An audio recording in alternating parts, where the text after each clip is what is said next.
It starts where it begins. It's like an Ouroboros circle. Yes. The snake eating itself. Well, I think what he was trying to think was, people will watch this right before watching Lord of the Rings in some kind of 18-hour marathon, where it will be completely unbroken, like listening to two sides of a vinyl record. Yeah. Well, that was his aim as well. He's even gone on record as saying that that's his idea, is that you can watch these as all one huge suite. But like the jump in technologies, so it's the same problem with the Star Wars prequels, where like try watching the Star Wars prequels in chronological order and it's inconsistent. Yeah. Same with the Hobbit. Well, yeah. So do you think these are worse or better than the Star Wars prequels? Oh my god, these are miles better. They're better films, I think. They're miles better. There's actual effort and love put into a project. There's lots of great moments. The set designs are wonderful. The character designs are wonderful. There's some really great actors, really great moments. And for all his faults, I think Peter Jackson does care about some elements. Unlike George Lucas, where George Lucas is quite content just to sit and drink his coffee. But they are miles better than the Star Wars prequels, so I think there's no question there. No. To Botfer. So that was a problematic film. So I guess the question now is, was it all worth it? Of course it wasn't. No. These films should never have even been made, I don't think. Well, I think if they were being made by a different filmmaker, that might have been the best route to go. Yeah. Maybe if you get like an eccentric filmmaker famous for his fantasy movies. Like Lynch. Well, you know, someone like maybe like Guillermo del Toro. Yep. Could have been an interesting choice. Could have done a different spin on Middle-earth. The Hobbit is relatively lighter than The Lord of the Rings. Tim Burton. No joking. Go fuck yourself. We're not Burton fans. Well, we're not Burton fans. No. I think The Hobbit could have been made if it was done by a completely different filmmaker with a completely different style. Yeah. And that's what they were going to do. But The Hobbit feels more like... The Hobbit, as I've slowly learned about the Hobbit Trilogy over the last 3 years, and watching the behind-the-scenes stuff, The Hobbit almost feels like a compromise. Yeah. The Hobbit is Peter Jackson almost admitting defeat. He can't escape Middle-earth, so he has no choice but to turn, to go back. And he ended up trying to outdo his younger self. Yeah. And that's always a bad thing, because you're never going to replicate the same success. No. So, I mean, maybe by the point Del Toro left, too much money had been pumped into the project for it to finish. Yeah. Like, you know, I imagine people's jobs were at stake, and the New Zealand government probably would have lost billions of dollars in tourist revenue. So maybe at that point Peter Jackson couldn't stop making the movie. But, you know, they're frustrating, because I think in the 3 films there is a great film in there. Yeah. I said, I like the expansions of Bard as a character. Yeah. You know, they actually do something with the character. It's not great, but they do something. I think the actor who plays him does, you know, something a bit different. Yeah. I like how they've expanded Thorin.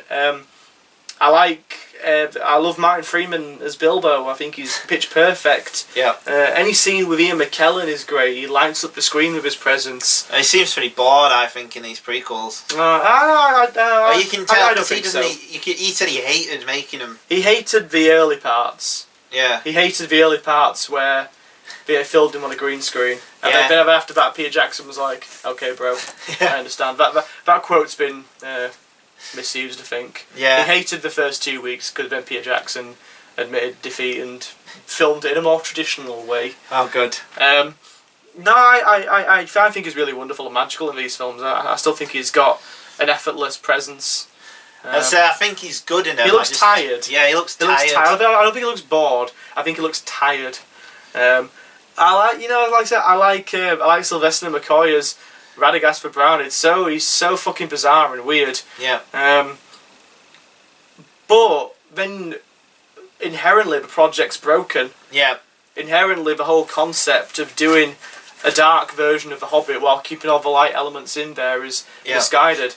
I was saying this after the film, but ironically enough, you know, the first Hobbit film is tonally correct to what the book's like, except for the really dark sequences with like the battle scenes and Gandalf and the Necromancer. The scenes of just the Hobbit going on his adventure is tonally like the book and most appropriate to the book. Which do you think is the best film? That's a good question. I think it's actually To Botfer, just for its first hour. To Botford, I would say is half a great film, half a poor film. Let's see, for me, like the second half is so frustrating and so misspent. I'm gonna probably go with. I would say the Unexpected Journeys. I would go to Botford, Unexpected Journey, and then Unexpected Journey. I think overall is the best one. It's the best film in terms of start and end. You can watch it. I actually think the first one, so the Unexpected Journey, is the only one you could watch standalone. Watch it as just a beginning, middle, end film, and it would have something rewarding in it. Well, it has its own arcs within it. It's the only one where Bilbo doesn't get lost in the mix. You feel like he's central. Yeah. I'm going to go Unexpected Journey, the best one, then to Botford, then Smaug. I don't know which I'd do. In terms of ones I enjoyed, I'd probably go Desolation of Smaug to Botford, Unexpected Journey. In terms of films, probably, in terms of like the quality of the film, probably Unexpected Journey to Botford and Desolation of Smaug. So reverse. Complete reverse. Yeah. Well, like, Desolation of Smaug, it's I don't think it's a great film, but I think it's a very entertaining film. Yeah. There's lots of elements in the film that I really enjoy. With loads of shit as well. With loads of shit, I don't think any of them are great films, but they're entertaining enough. Yeah.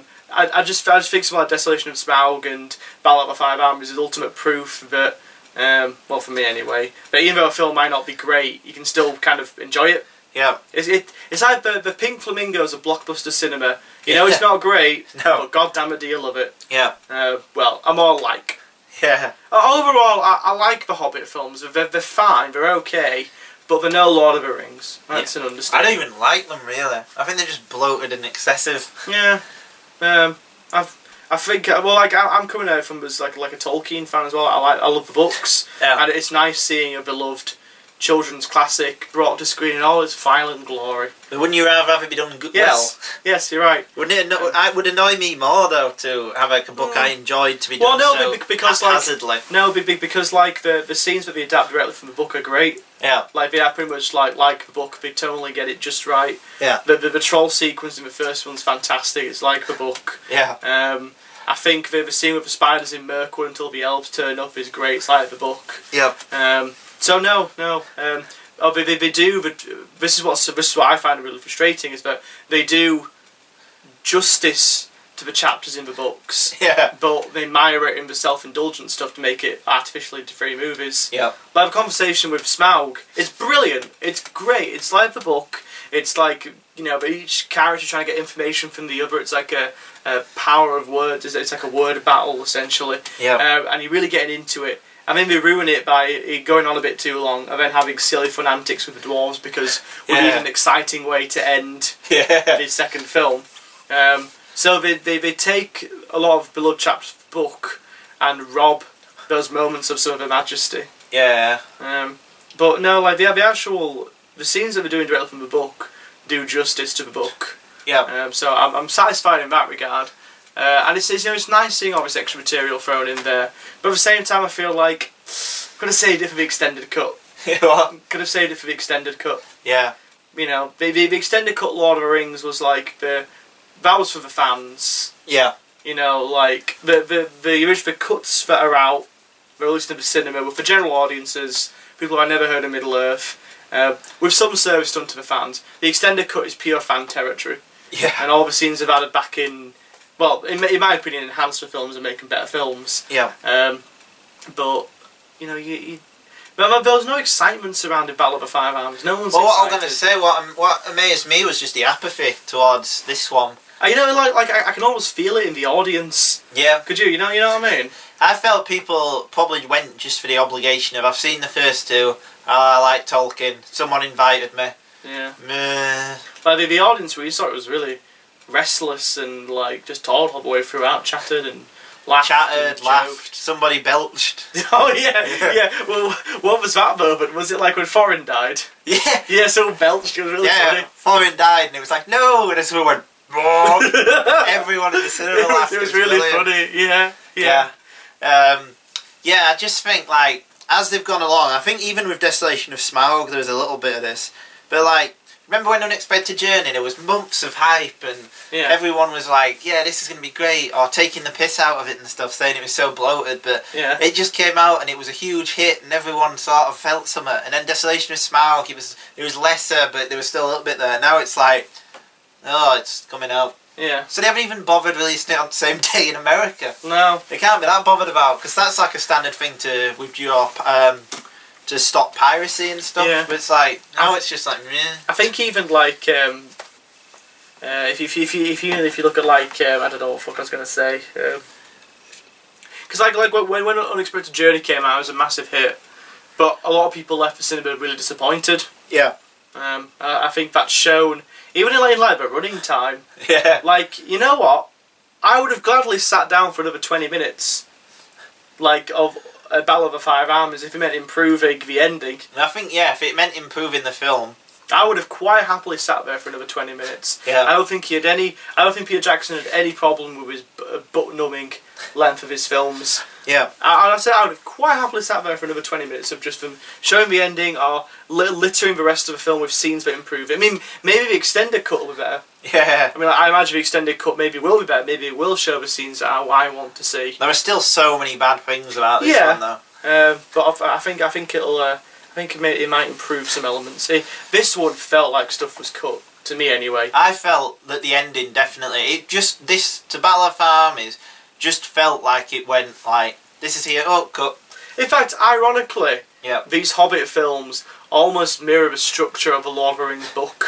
Really? In that the opening of the Lord of the Rings, the book, is really top heavy. Yeah. Like they spend way too much time in the Shire, and then Tolkien's like, oh god, I've actually got to tell a story. Yeah. So like about 100 pages in, he really starts to gear up the story, and it kind of goes from there. But the ending is like really rushed. Really? In terms of the scenes where like Frodo decides to go into the Grey Havens and all that, it's like 9 pages or something. Yeah. While like Bilbo's party gets about like 30 Yeah. pages or something. It's bizarre. So ironically, these Hobbit films mirror the structure of the first Lord of the Rings book. Yeah. Well, yeah, they're just like, I don't think, we talk about the prequels a lot because they get compared to them a lot, but I think those will have more, they won't even have the cultural impact of that. These films, I reckon, just in a year, no one's even going to mention them. No, but they don't have the same rewatch value. No. Well, I would even say that I prefer the fact that the prequels were made. They're so entertainingly bad and stuff. I almost wish Peter Jackson had gone in that kind of direction. Oh no. Of adding like, no. The prequels are not entertaining, they are boring. Yeah, but there's so much funny stuff that's come out of it, they're so bad. See, like, I think The Hobbit's, like, almost like prequels where it's almost fascinatingly bad. Like, Yeah. it's, I think it's the right thing. So personally, I'll be picking these films apart for decades to come back and totally see it. But they're just so plain. There's no, it doesn't feel. But so the these Star Wars films. prequels. Yeah, but I think watching those you can tell who George Lucas is in a way. He can't write dialogue or direct a scene, but you can tell he has an interest in taxation or something. But would you rather not see like a better film? But I don't think like this is just an average film with bad and good in it. That's just That's meh. true. Let's see. I would rather watch Revenge of the Sith where it's just stupid all the way through and it's so bad. But like those films, like they're like the worst kind of bad. They're like boring. I think that the Revenge of the Sith is quite funny. Well, go back and watch Phantom Menace. No, I wouldn't want that one's obviously poor. And Attack of the Clones. That's got death sticks. You want death sticks? Oh god. And all sorts of terrible trick in it. I'm going to. I'm going to disagree. I would rather watch a film where effort's been put in. At least some effort of some kind has been put in, but no effort at all. It's so bad, those prequels. Yeah. But these films are just. I think these are the worst kind of bad. Who cares? I just watched the Battle of Armies the last hour, and I just felt so bored and just not caring. See, I don't think they're bad. I just think they're. Well, they're just average. They're average to good. They have some great moments. I think they have some really great moments in there. Yeah. They're admired by a lot of Yeah. badness. Needless to say, I think it was a mistake making these into a trilogy.